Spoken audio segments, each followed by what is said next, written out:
ਸ਼੍ਰੀ ਅਕਾਲ ਸਾਰਿਆਂ ਨੂੰ। ਮੈਂ Sandeep Singh, lecturer electronics and communication. ਆਪਾਂ ਅੱਜ ਇਲੈਕਟ੍ਰੋਨਿਕ ਡਿਵਾਈਸਿਸ ਐਂਡ ਸਰਕਿਟਸ ਦੇ ਸਬਜੈਕਟ ਬਾਰੇ ਪੜ੍ਹਾਂਗੇ। ਠੀਕ ਹੈ, ਇਹਦੇ ਵਿੱਚ ਸਭ ਤੋਂ ਪਹਿਲਾਂ ਆਉਂਦਾ ਐਂਪਲੀਫਾਇਰ। ਐਂਪਲੀਫਾਇਰ ਕੀ ਹੁੰਦਾ? ਐਂਪਲੀਫਾਇਰ ਹੁੰਦਾ, ਫੋਰ ਐਗਜ਼ਾਮਪਲ ਆਪਾਂ ਕਿਸੇ ਵੀ ਫੰਕਸ਼ਨ 'ਤੇ ਜਾਂਦੇ ਹਾਂ ਹੈ ਨਾ, ਉੱਥੇ ਵੱਡੇ ਵੱਡੇ ਲਾਊਡ ਸਪੀਕਰਸ ਲੱਗੇ ਹੁੰਦੇ ਆ, ਉਹਨਾਂ ਦੇ ਵਿੱਚੋਂ ਆਵਾਜ਼ ਜ਼ਿਆਦਾ ਆਉਂਦੀ ਹੈ। ਕਿਉਂ ਹੁੰਦੀ ਹੈ? ਮਾਈਕ ਵਿੱਚ ਬੋਲਦੇ ਆ ਤਾਂ ਲਾਊਡ ਸਪੀਕਰ ਦੇ ਵਿੱਚ ਆਵਾਜ਼ ਜ਼ਿਆਦਾ ਆਉਂਦੀ ਹੈ। ਕਿਸ ਰੀਜ਼ਨ ਕੀ ਹੈ? ਬਿਨਾਂ ਮਾਈਕ ਤੋਂ ਬੋਲੀਏ ਜੇ ਆਪਾਂ ਨੋਰਮਲ ਬੋਲਦੇ ਹਾਂ ਤਾਂ ਆਪਣੀ ਆਵਾਜ਼ ਇੰਨੀ ਉੱਚੀ ਨਹੀਂ ਸੁਣਦੀ, ਬਟ ਜਿੱਥੇ ਜ਼ਿਆਦਾ ਲੋਕ ਇਕੱਠੇ ਹੁੰਦੇ ਆ, ਕੋਈ ਫੰਕਸ਼ਨ ਹੁੰਦਾ, ਠੀਕ ਹੈ, ਉੱਥੇ ਆਪਾਂ ਨੂੰ ਲਾਊਡ ਸਪੀਕਰ ਅਤੇ ਐਂਪਲੀਫਾਇਰ ਅਤੇ ਮਾਈਕ, ਇਹਨਾਂ ਚੀਜ਼ਾਂ ਦੀ ਲੋੜ ਹੁੰਦੀ ਹੈ। ਮੇਨ ਐਂਪਲੀਫਾਇਰ ਕੀ ਕੰਮ ਕਰਦਾ? ਮਾਈਕ ਇੱਕ ਤਰ੍ਹਾਂ ਦਾ ਇਨਪੁਟ ਡਿਵਾਈਸ ਹੈ।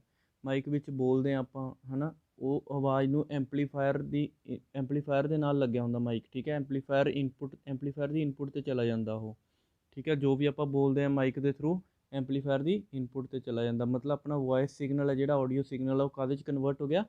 ਇਲੈਕਟ੍ਰੀਕਲ ਸਿਗਨਲ 'ਚ ਕਨਵਰਟ ਕਰ ਦਿੰਦਾ ਮਾਈਕ, ਠੀਕ ਹੈ। ਫਿਰ ਉਹ ਇਲੈਕਟ੍ਰੀਕਲ ਸਿਗਨਲ ਐਂਪਲੀਫਾਇਰ ਕੀ ਕਰਦਾ? ਉਹਨੂੰ ਐਂਪਲੀਫਾਈ ਕਰ ਦਿੰਦਾ, ਠੀਕ ਹੈ। ਉਹਨੂੰ ਉਹਦੀ ਸਟਰੈਂਥ ਨੂੰ ਵਧਾ ਦਿੰਦਾ, ਉਹਦੇ ਐਂਪਲੀਟਿਊਡ ਨੂੰ। ਮੇਨ ਰੀਜ਼ਨ ਇੱਕ ਜਿਹੜਾ ਟੈਕਨੀਕਲੀ ਵਰਡ ਹੁੰਦਾ, ਐਂਪਲੀਟਿਊਡ ਨੂੰ ਉਹ ਸਿਗਨਲ ਦੇ ਇਨਕਰੀਜ਼ ਕਰ ਦਿੰਦਾ, ਠੀਕ ਹੈ। ਉਹ ਐਂਪਲੀਟਿਊਡ ਇਨਕਰੀਜ਼ ਹੋਣ ਤੋਂ ਬਾਅਦ ਕੀ ਹੈ? ਉਹ ਐਂਪਲੀਫਾਇਰ ਦੀ ਆਊਟਪੁੱਟ 'ਤੇ ਕੀ ਲੱਗਿਆ ਹੁੰਦਾ? Loud speaker. ਲਾਊਡ ਸਪੀਕਰ ਦੇ ਥਰੂ ਆਪਾਂ ਨੂੰ ਫਿਰ ਲਾਊਡ ਸਪੀਕਰ ਕੀ ਕਰਦਾ? ਉਹ ਇਲੈਕਟ੍ਰੀਕਲ ਸਿਗਨਲ ਨੂੰ ਮਤਲਬ ਆਡੀਓ ਸਿਗਨਲ ਦੇ ਵਿੱਚ ਦੁਬਾਰਾ ਕਨਵਰਟ ਕਰ ਦਿੰਦਾ। ਅਤੇ ਉਹ ਜ਼ਿਆਦਾ ਵੋਇਸ ਕਿਉਂ ਹੁੰਦੀ ਹੈ ਉਹਦੀ? ਜ਼ਿਆਦਾ ਲਾਊਡ ਕਿਉਂ ਹੁੰਦਾ? ਕਿਉਂਕਿ ਉਹ ਸਿਗਨਲ ਦੀ ਸਟਰੈਂਥ ਹੈ ਜਿਹੜੀ ਇਨਕਰੀਜ਼ ਹੋਈ ਹੁੰਦੀ ਹੈ। ਉਹ ਕੌਣ ਕਰਦਾ? ਜਿਹੜਾ ਵਿੱਚ ਲੱਗਿਆ ਹੁੰਦਾ ਐਂਪਲੀਫਾਇਰ ਸਟੇਜ, ਠੀਕ ਹੈ।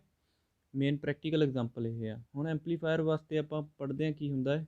ਐਂਪਲੀਫਾਇਰ ਇੱਕ ਡਿਵਾਈਸ ਹੈ ਜਿਹੜਾ ਇਨਕਰੀਜ਼ ਕਰ ਦਿੰਦਾ ਐਂਪਲੀਟਿਊਡ ਆਫ ਇਨਪੁਟ ਸਿਗਨਲ, ਠੀਕ ਹੈ। ਇੰਨਾ ਕੁ ਤਾਂ ਆਪਾਂ ਸਮਝ ਲੱਗ ਗਈ ਨਾ।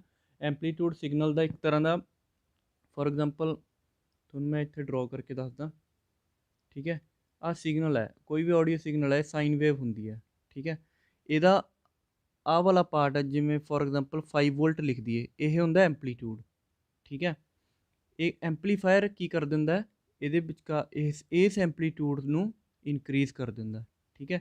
ਇਸ ਐਂਪਲੀਟਿਊਡ ਨੂੰ ਫੋਰ ਐਗਜ਼ਾਮਪਲ ਐਂਪਲੀਫਾਇਰ ਨੇ ਐਂਪਲੀਫਾਈ ਕਰਕੇ ਇਸ ਤਰ੍ਹਾਂ ਇਹਦਾ ਐਂਪਲੀਟਿਊਡ ਇਨਕਰੀਜ਼ ਕਰਤਾ, ਅਤੇ ਇਹਦਾ ਐਂਪਲੀਟਿਊਡ ਕਿੰਨਾ ਹੋ ਗਿਆ?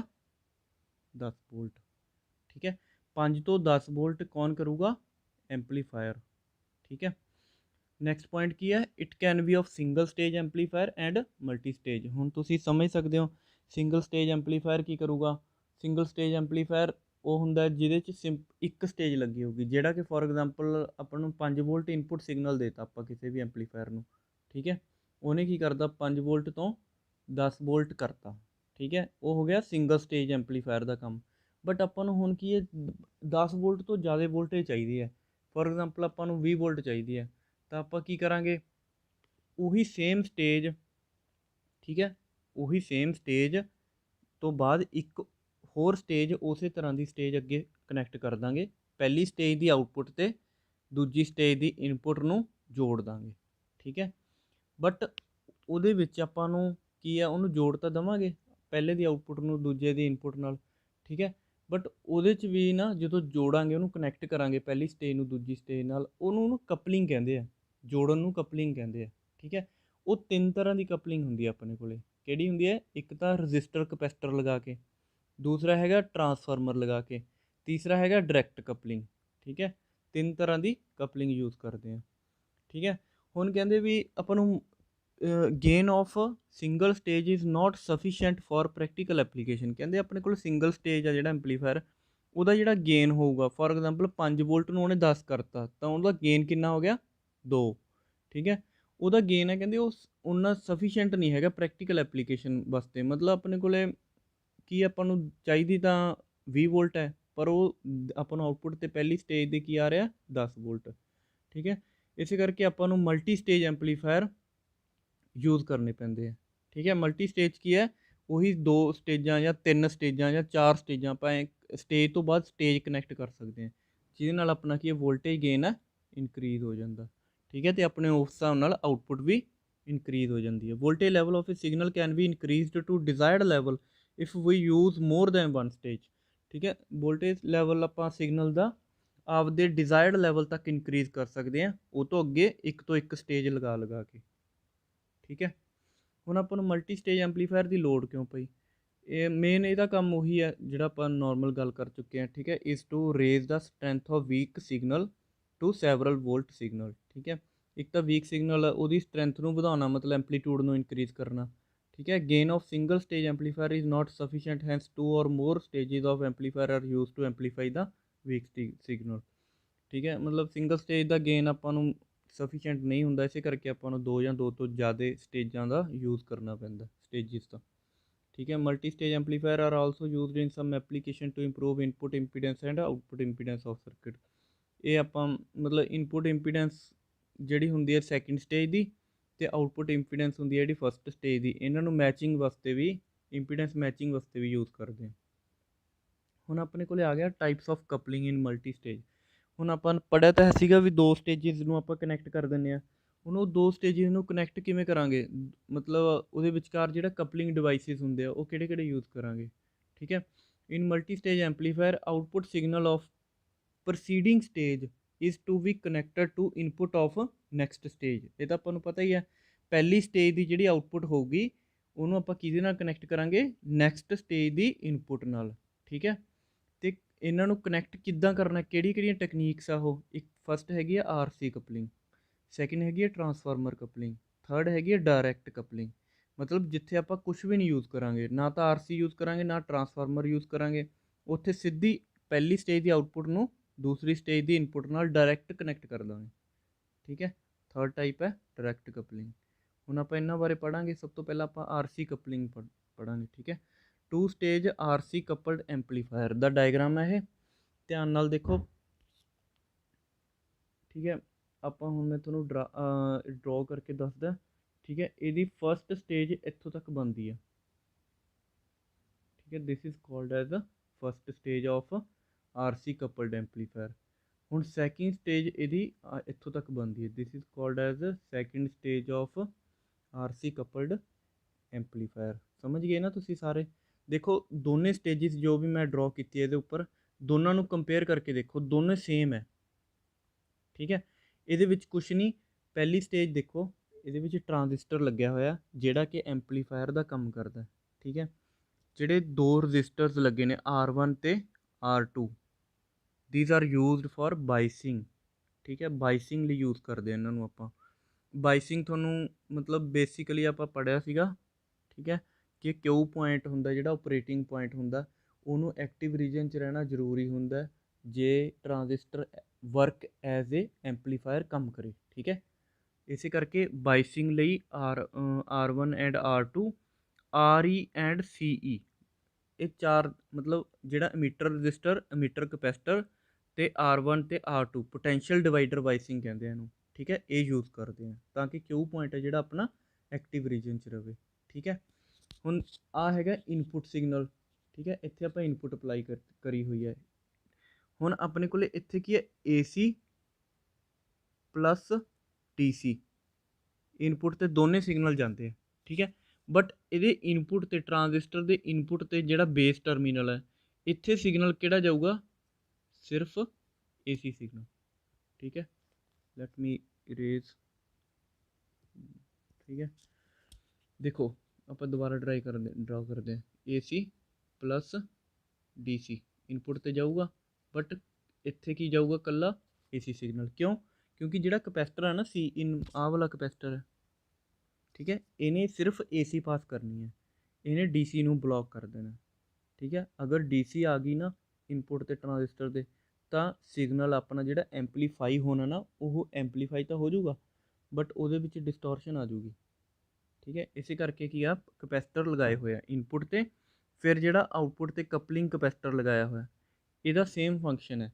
ਇਹਨੇ ਕੀ ਕਰਨਾ ਹੈ, ਜਿਹੜਾ ਇੱਥੇ ਕਲੈਕਟਰ ਟਰਮੀਨਲ ਆ ਵਾਲਾ, ਠੀਕ ਹੈ, ਕਲੈਕਟਰ ਟਰਮੀਨਲ ਆ ਨਾ ਆਹ ਵਾਲਾ, ਇਹਦੇ 'ਤੇ ਆਊਟਪੁੱਟ ਆ ਜੂਗੀ ਆਪਣੇ ਕੋਲ, ਇੱਥੋਂ ਆਪਾਂ ਆਊਟਪੁੱਟ ਸਿਗਨਲ ਕਲੈਕਟ ਕਰਾਂਗੇ, ਠੀਕ ਹੈ। ਬਟ ਉਹਦੇ 'ਚ ਕੀ ਹੈ, DC ਕੰਪੋਨੈਂਟ ਫਿਰ ਵੀ ਕਿਤੇ ਮਿਕਸ ਨਾ ਹੋ ਜੇ, ਇਸੇ ਕਰਕੇ ਕਪਲਿੰਗ ਕਪੈਸਿਟਰ ਯੂਜ਼ ਕੀਤਾ ਹੋਇਆ। ਕਪਲਿੰਗ ਕਪੈਸਿਟਰ ਕੀ ਕਰੂਗਾ, ਉਹ DC ਸਿਗਨਲ ਨੂੰ ਜੋ ਵੀ ਆਇਆ ਉਹਨੂੰ ਬਲੌਕ ਕਰ ਦੂਗਾ, ਅਤੇ ਆਊਟਪੁੱਟ 'ਤੇ ਪਹਿਲੀ ਸਟੇਜ ਦੀ ਆਊਟਪੁੱਟ 'ਤੇ ਮਤਲਬ AC ਸਿਗਨਲ ਪਾਸ ਕਰ ਦੂਗਾ, ਠੀਕ ਹੈ। ਸੇਮ ਫੰਕਸ਼ਨ ਦੂਸਰੀ ਸਟੇਜ ਦਾ। ਪਹਿਲੀ ਸਟੇਜ ਨੇ ਕੀ ਕਰਨਾ, ਪਹਿਲਾਂ ਸਿਗਨਲ ਨੂੰ ਇੱਥੇ 5 ਵੋਲਟ ਦਿੱਤਾ ਹੋਇਆ, ਫੋਰ ਐਗਜ਼ਾਮਪਲ 1 ਮਿੰਟ, ਠੀਕ ਹੈ। ਇੱਥੇ 5 ਵੋਲਟ ਸਿਗਨਲ ਦਿੱਤਾ ਹੋਇਆ, ਇੱਥੇ ਕੀ ਆ ਗਿਆ ਆਪਣੇ ਕੋਲੇ 10 ਵੋਲਟ, ਠੀਕ ਹੈ। ਇੱਥੇ ਕਿੰਨਾ ਆਊਗਾ 20 ਵੋਲਟ। ਇਹ ਮੈਂ ਐਗਜ਼ਾਮਪਲ ਦੇ ਰਿਹਾ, ਠੀਕ ਹੈ। 5 10 ਤੇ 20 ਦੀ ਇੱਕ ਤਰ੍ਹਾਂ ਦੀ ਐਗਜ਼ਾਮਪਲ ਦੇ ਰਿਹਾ।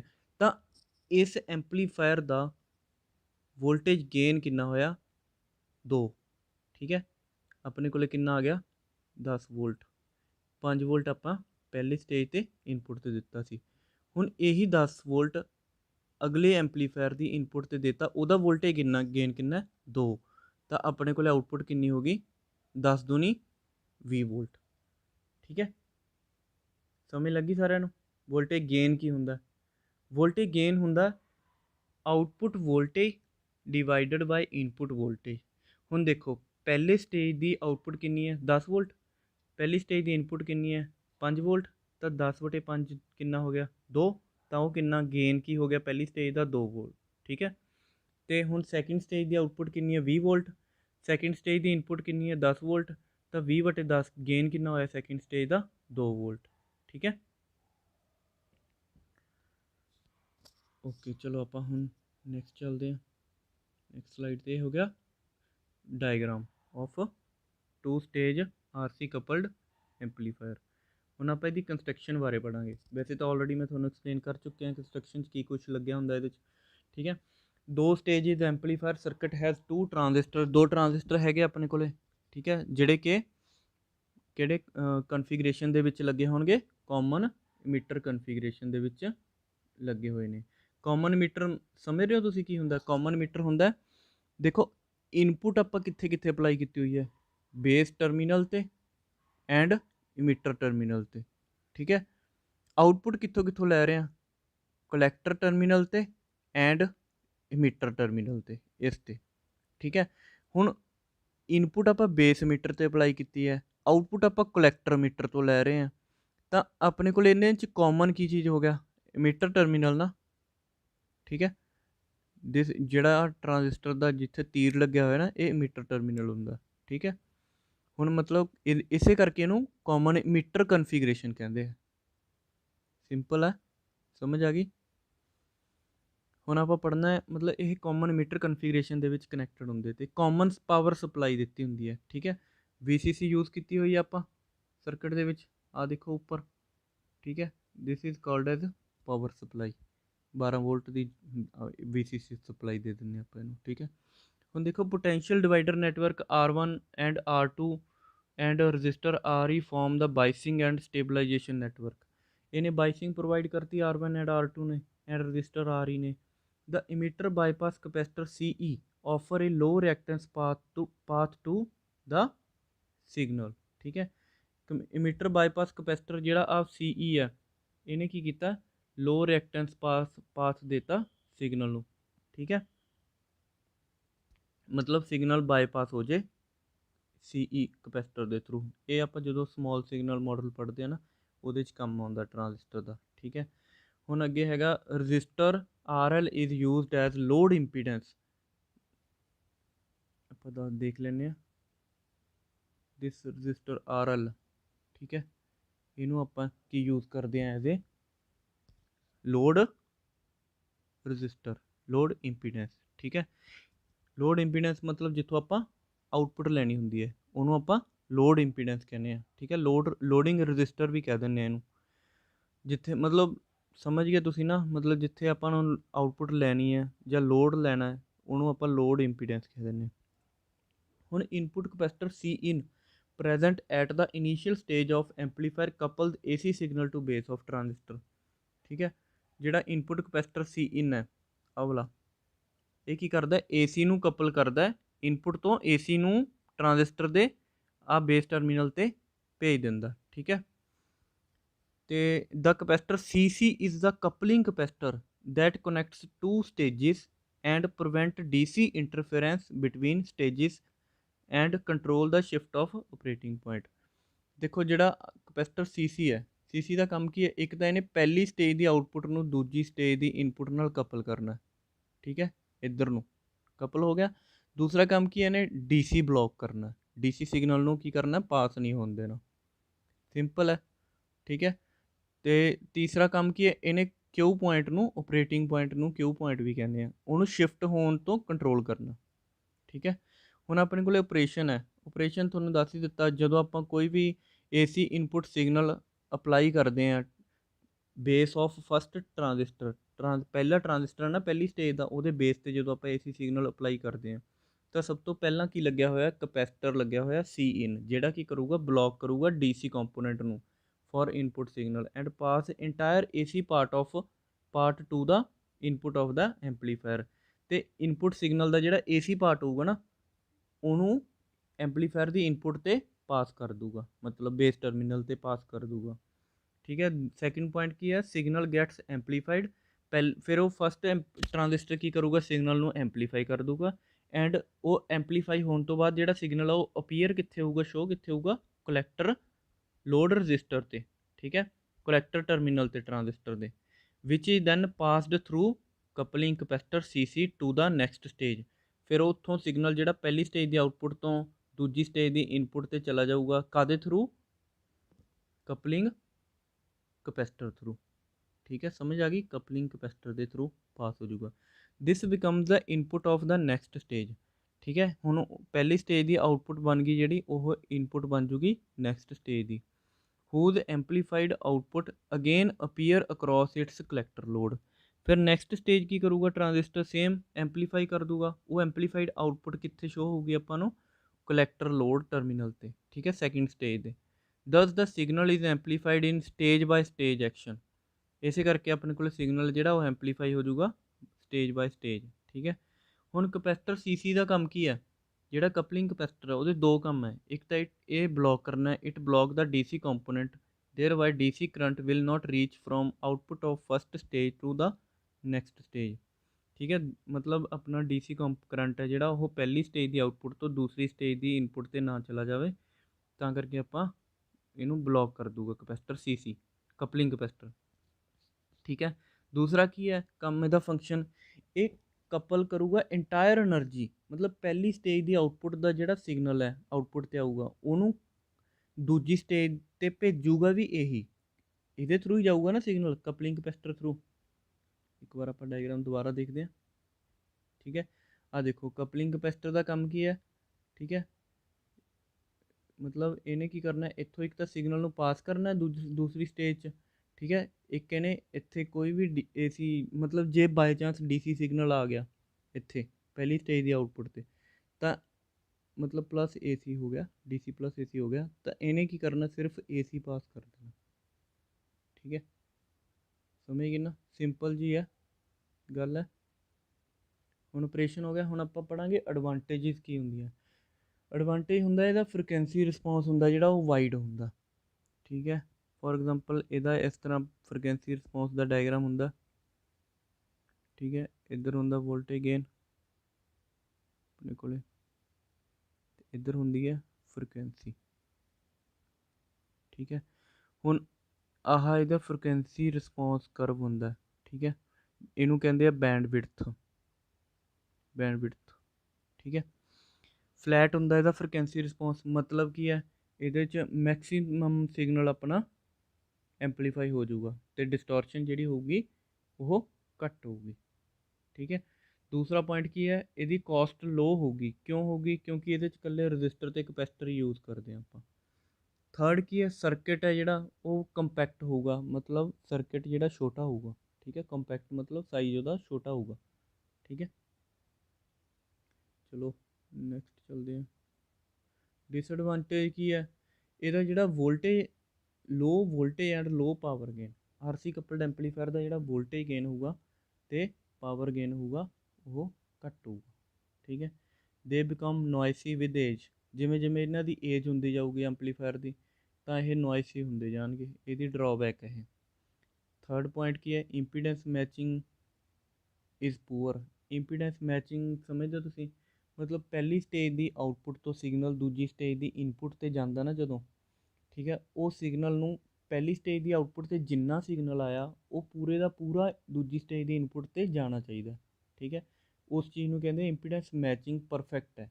ਬਟ ਜੇ ਇੰਪੀਡੈਂਸ ਮੈਚਿੰਗ ਨਾ ਹੋਵੇ ਤਾਂ ਪਹਿਲੀ ਸਟੇਜ ਦੀ ਆਊਟਪੁੱਟ 'ਤੇ ਫੋਰ ਐਗਜ਼ਾਮਪਲ ਆਪਣੇ ਕੋਲ 8 ਵੋਲਟ ਆਇਆ। ਠੀਕ ਹੈ, मतलब फॉर एग्जांपल अपने कोले चलो 10 वोल्ट लगा लो, 8 ਛੱਡੋ ਤੁਸੀਂ, ठीक है। पहली स्टेज की आउटपुट ਤੇ ਆਪਣੇ ਕੋਲੇ 10 ਵੋਲਟ ਆਇਆ। ਜੇ ਉਹ ਪ੍ਰੋਪਰ ਇੰਪੀਡੈਂਸ ਮੈਚਿੰਗ ਨਾ ਹੋਈ ਨਾ ਤਾਂ ਉਹਨੇ ਅਗਲੀ ਸਟੇਜ ਨੂੰ ਸਿਰਫ 9 ਵੋਲਟ ਹੀ ਦੇਣੀ ਹੈ, ਠੀਕ ਹੈ। 9 ਵੋਲਟ ਦੇਤਾ ਤਾਂ ਆਪਣਾ ਕੀ ਆ, ਨੈਕਸਟ ਸਟੇਜ ਨੇ ਕਿੰਨਾ ਐਂਪਲੀਫਾਈ ਕਰ ਦੇਣਾ 9 ਨੂੰ, 2 ਜੇ ਗੇਨ ਹੋਇਆ ਉਹਦਾ ਤਾਂ ਆਪਣੇ ਕੋਲ ਸਿਰਫ 18 ਵੋਲਟ ਹੀ ਜਾਊਗੀ ਆਊਟਪੁੱਟ ਤੇ। ਦੂਸਰੀ ਸਟੇਜ ਦੀ ਆਊਟਪੁੱਟ ਤੇ ਆਪਾਂ ਨੂੰ ਚਾਹੀਦੀ ਕਿੰਨੀ ਸੀਗੀ 20 ਵੋਲਟ, ਠੀਕ ਹੈ। ਦੇਖੋ ਸਿਗਨਲ ਘਟ ਗਿਆ ਨਾ, ਇਹ ਹੁੰਦਾ ਇੰਪੀਡੈਂਸ ਮੈਚਿੰਗ ਜੇ ਪੂਅਰ ਹੋਵੇ, ਠੀਕ ਹੈ, ਉਹਦੀ ਡਰੋਬੈਕ। ਹੁਣ ਆਪਣੇ ਕੋਲ ਨੈਕਸਟ ਹੈ ਐਪਲੀਕੇਸ਼ਨ। ਐਪਲੀਕੇਸ਼ਨ ਇਹਨੂੰ ਆਪਾਂ ਪਬਲਿਕ ਐਡਰੈਸ ਐਂਪਲੀਫਾਇਰ ਸਿਸਟਮ ਦੇ ਵਿੱਚ ਯੂਜ਼ ਕਰਦੇ ਹਾਂ। ਉਹੀ ਤੁਹਾਨੂੰ ਦੱਸਿਆ ਪਬਲਿਕ ਐਡਰੈਸ ਐਂਪਲੀਫਾਇਰ ਉਹ ਹੁੰਦਾ ਜਿਹੜਾ ਫੰਕਸ਼ਨ ਦੇ ਵਿੱਚ ਆਪਾਂ ਯੂਜ਼ ਕਰਦੇ ਹਾਂ ਐਂਪਲੀਫਾਇਰ, ਠੀਕ ਹੈ। ਲਾਊਡ ਸਪੀਕਰ ਲੱਗਿਆ ਹੁੰਦਾ ਜਿਹਦੇ ਨਾਲ ਮਾਈਕ ਲੱਗਿਆ ਹੁੰਦਾ। ਟੇਪ ਰਿਕਾਰਡਰ ਦੇ ਵਿੱਚ ਵੀ ਯੂਜ਼ ਕਰਦੇ ਹਾਂ। ਟੇਪ ਰਿਕਾਰਡਰ ਤੁਹਾਨੂੰ ਪਤਾ ਹੀ ਹੈ, ਜਿਵੇਂ ਆਪਣੇ ਕੋਲ ਘਰੇ ਡੈਕ ਹੁੰਦਾ, ਸੀਡੀਜ਼ ਹੁੰਦੀਆਂ ਹੈ ਨਾ, ਟੇਪ ਰਿਕਾਰਡਰ ਵੈਸੇ ਮੇਨ ਤਾਂ ਡੈਕ ਨੂੰ ਕਹਿੰਦੇ ਆ, ਠੀਕ ਹੈ। ਉਹਦੇ ਵਿੱਚ ਵੀ ਐਂਪਲੀਫਾਇਰ ਹੁੰਦਾ ਕਿਉਂਕਿ ਤਾਂ ਉਹਦੇ ਵਿੱਚ ਵੀ ਸਪੀਕਰ ਲੱਗੇ ਹੁੰਦੇ ਆ। ਸਪੀਕਰਾਂ ਦੇ ਵਿੱਚ ਆਵਾਜ਼ ਜ਼ਿਆਦਾ ਤਾਂ ਹੀ ਆਊਗੀ ਜੇ ਕੋਈ ਐਂਪਲੀਫਾਇਰ ਲੱਗਿਆ ਹੋਊਗਾ ਵਿੱਚ, ਠੀਕ ਹੈ।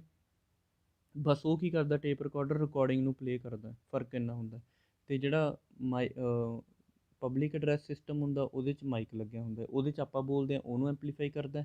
ਟੇਪ ਰਿਕਾਰਡਰ 'ਚ ਜਿਹੜਾ ਰਿਕਾਰਡਿੰਗ ਚੱਲ ਰਹੀ ਹੁੰਦੀ ਉਹਨੂੰ ਐਂਪਲੀਫਾਈ ਕਰਦਾ, ਠੀਕ ਹੈ। Third point R C coupled amplifier ਹੈ basically used as audio amplifier. Simple ਹੈ, ਇਹਨੂੰ as a audio amplifier use ਕਰਦੇ ਹਾਂ। ਸਮਝ ਆ ਗਈ ਸਾਰਿਆਂ ਨੂੰ? Thank you.